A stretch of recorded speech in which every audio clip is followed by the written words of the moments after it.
The Survey of the Bible, Genesis, the Patriarchs. There are certain stories that serve as pivotal moments in the life of the biblical story. I like to call them hinges to the story that move from one point to another, like opening a great big doorway to another passageway in order to get to where we're headed. We see that happening right away in the Bible in Genesis chapter 12, where we are moving from all of the beginnings of God's creation to Him working His plan through one family, and that family is the family of Abraham. Due to time, we had to actually skip over the story of Noah, but I think it's worth highlighting briefly that centuries before the time of Abraham, God did make a covenant with Noah. The earth was full of corruption, yet Noah did not allow the culture of his day to stand between his relationship with God.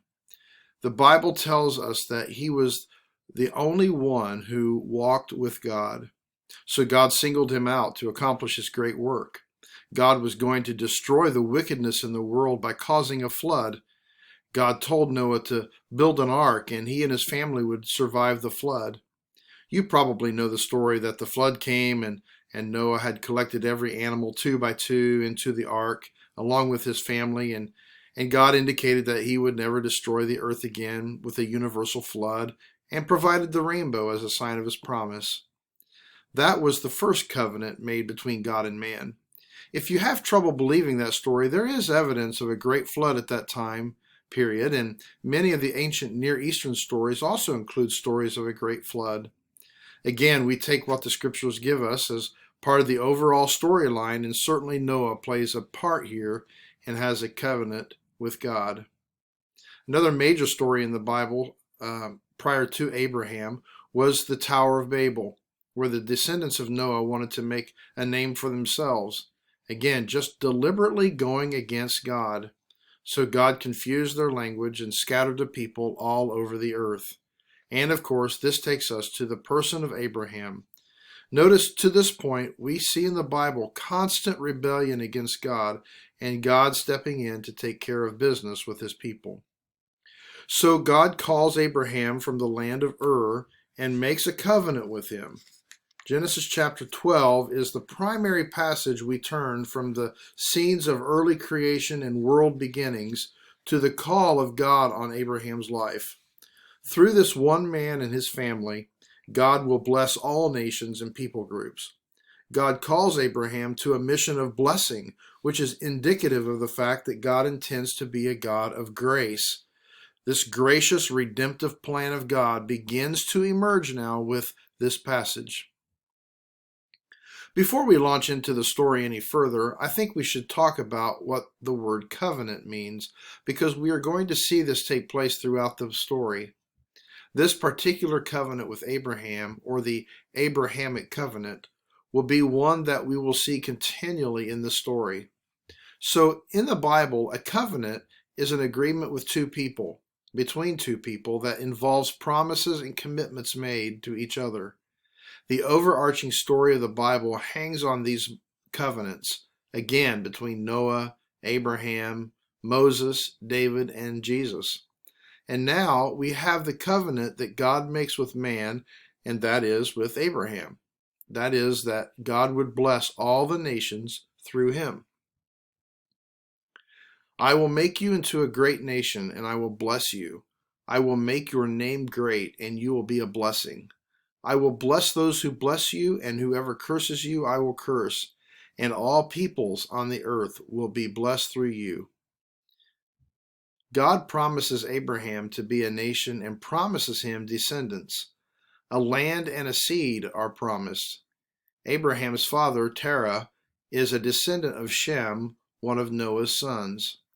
As God turns his attention now to this one family, we must note here, in order to continue to understand the whole of the Bible, that the primary seed of Abraham will become the person of Jesus. You remember this talk of seed clear back in Genesis 3 in the garden. The covenant is made with Abraham that his seed will be a blessing to all nations. The promise of God to Abraham will also come to those who have faith in Jesus, as the blessing is to be to all peoples on the earth, all nations, and all races. This promise comes in the form of what is known as a covenant. A little more about what a covenant is. A covenant is a formal agreement initiated by God with his people, in which there is a set of obligations toward each other. In this case, the covenant with Abraham defines God's relationship with Abraham's family, which in the biblical storyline will eventually become the people of Israel. This covenant we see in Genesis 12 is an eternal covenant that will be passed down from Abraham to his son, Isaac, and eventually to his grandson, Jacob, later renamed as Israel. These biblical figures of Abraham, Isaac, and Jacob, or Israel, are known as the patriarchs of the Bible, or the forefathers, if you will, of the nation of Israel. The sign of this covenant is also sustained by the ritual of circumcision, an act of obedience to God, as well as a visible mark of faith. When God called Abraham out of Ur to the land of Canaan, part of the promise was land, which is known in the Bible as the Promised Land. This land was between the Nile River and the river Euphrates. God also provides descendants to Abraham and Sarah as promised, even though Sarah is barren. Out of the 8 children Abraham had, Isaac was the promised child from God, but he was the second born. Ishmael was the firstborn, but his mother was not Sarah, but Hagar, Sarah's handmaiden. Although he was not the promised child, God blessed him with a people as well. From the lineage of Ishmael, we have the Arab nations. From Isaac, we have ancestors of the Jewish nationality, or Israel. From here, we see in the Bible the establishment of the people of Israel through the patriarchs of the Bible, Abraham to Isaac, Isaac to Jacob, who was later named Israel, and Israel to Joseph. These are the important figures early on in the Bible that are part of Abraham's family that will become the nation of Israel, the Israelites, or the Jews. So you see the family lineage from Abraham to Joseph is all in the book of Genesis.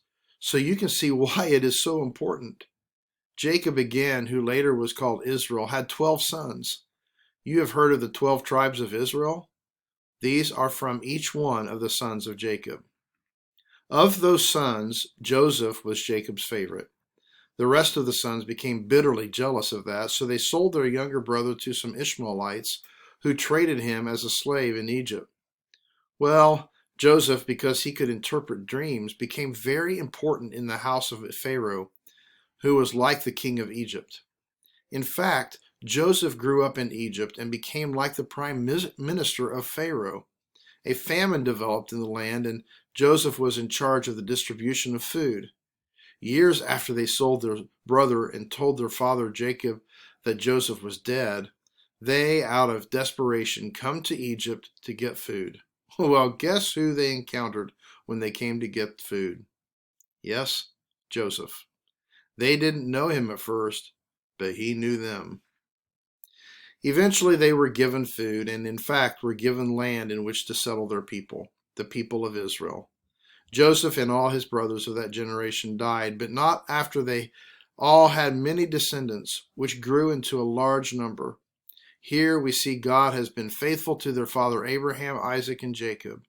From here we will examine how God works his plan through the children of Jacob, or Israel, to continue to be the source of God's blessing to all the people groups of the world.